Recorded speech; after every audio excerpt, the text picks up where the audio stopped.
Well, kia ora everyone. This is a quick online workshop where we are going to look at some of the issues on variable intensity of review that I covered in lectures a few weeks ago. I'll do a recap of some of the key principles on the variable intensity issue, or the sliding scale as it's sometimes called. Then I'm going to give you a couple of examples from relatively recent High Court decisions where this issue of intensity of review has been examined and the approach of the court adopted there. Then I'm going to introduce you to a number of fact scenarios where you'll have a chance to have a look at the facts and then decide for yourself what kind of intensity of review you think the court would adopt. Let's really quickly do a recap on the spectrum of intensity of your review. This is a slide that I showed you in lectures that I've developed from various case law and commentary examining one possible approach to categorizing the different levels of intensity of review.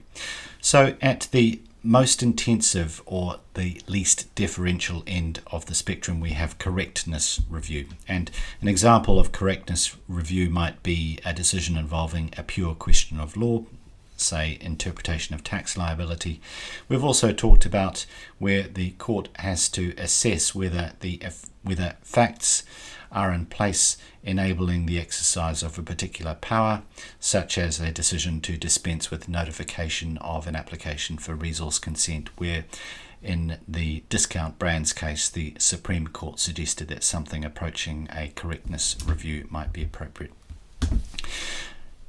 Moving towards the less intensive level then, the next category that I wanted to mention is this hard look anxious scrutiny, and a decision there, or the kind of decision that might be the subject of a hard look or anxious scrutiny might be something like a decision requiring a blood transfusion or something involving fundamental human rights. We've got proportionality that I've talked about in lectures. We have Wensbury unreasonableness, typically adopted for decisions with a high policy content where the decision makers are electorally accountable. There is the logically fallacious category, and the example there might be a coroner's finding on an accident. Then we have the super Wensbury, which is heading towards the less intensive end of the spectrum. An example there, someone say looking to judicially review the government's decision on that flag referendum, selecting flags for the shortlist prior to the referendum, might be subject to the super Wensbury unreasonableness approach.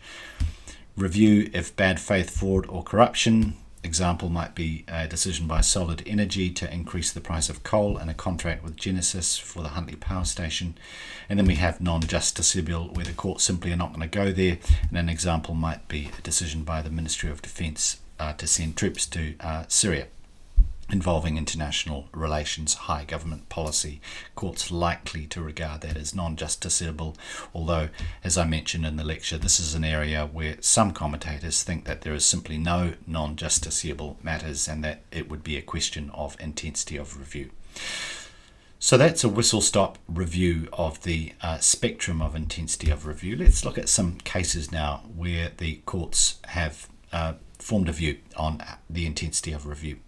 I mentioned in lectures the Kim and Minister of Justice case from 2016, Justice Mallon.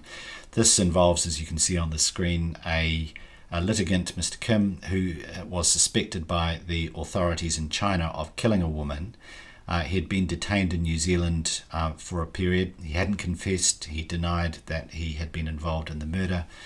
In fact, he suggested that his girlfriend may have been responsible for the murder.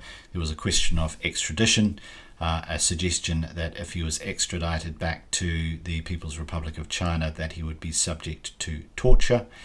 So fundamental human rights at issue. On an application for judicial review, the High Court turned its mind to intensity and noted there that because there were fundamental human rights involving risks to his life and liberty, this was an area where the court would be closely scrutinising the minister's exercise of power. So moving back to our diagram there, this is something where something close to the hard look or anxious scrutiny might be adopted. So that's Kim, decision involving fundamental human rights, a hard look or anxious scrutiny. Quite another situation now. 2017 decision of Justice Ellis in Greer and Chief Executive of Department of Corrections. This was a litigant who was a prisoner who had sought judicial review of a decision by a visiting justice finding him guilty of a disciplinary offence under the Corrections Act. He had something that he shouldn't have had in his cell. So these decisions on bringing charges are justiciable in that they might be judicially reviewed, but as you can see from the decision of Justice Ellis, this kind of prosecutorial decision, the court would exercise or require a very high threshold for intervention, particularly where a decision is in favour of prosecution. And one of the reasons for that is that because within a prosecution there are inherent safeguards in the process, there are natural justice rights, there are right to counsel, and so a person attempting to judicially review a decision to bring charges would face a very high threshold or serious challenges in getting relief from the court. So in this kind of situation, something along the lines of super Wednesbury unreasonableness might be adopted by the court. All right, so that's a review, and that's a couple of examples of cases where courts have adopted different approaches on variable intensity.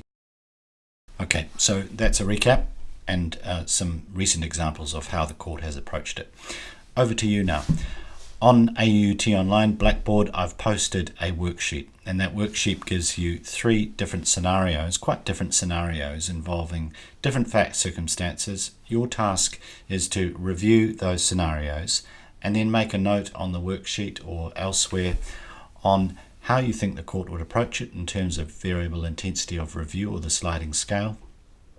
What is the category that you think would apply? Why is that? And what authorities would you cite in coming to that view? One involves a possible extradition or a deportation of someone who's concerned about what will happen when they get back to their home country. The other involves a decision by a council to divest shares in an airport. And the third one involves a decision by Met Service to terminate a contract with NIWA and after a tender process appoint another institution, Cawthron, as its primary scientific advisor. Each 3 will involve different standards of intensity of review. This will give you some good practice for the kind of fact scenario that might arise in the exam, where you will also be required to indicate intensity of review and indicate reasons and authorities as well. Later in the week I'll post my responses to this, and you can compare what you've done with my response.